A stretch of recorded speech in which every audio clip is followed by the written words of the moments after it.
ஒரு சிறிய கிராமம். அங்கு ஒரு அதிகாரம் மிகுந்த தலைவன். அவன் சொன்னதே சட்டம், அவன் வார்த்தையே நீதி.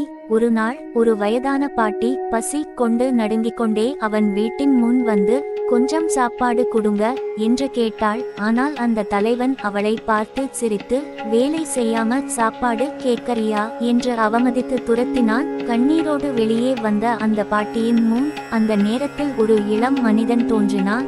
அமைதியான முகம், கண்களில் கருணை நிரம்பி. அவர் வள்ளலார் வழியில் நடந்தவன். அவன் தன்னிடம் இருந்த சிறிய உணவையே உடனே அந்த பாட்டிக்கு கொடுத்தான். பாட்டி சாப்பிட்டவுடன் அவள் முகம் தெய்வீகமாக ஒளிர்ந்தது.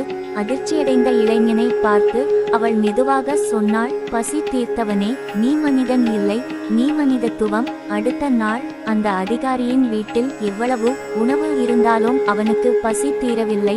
அவன் சாப்பிட்டான், ஆனால் மனதில் திருப்தி இல்லை.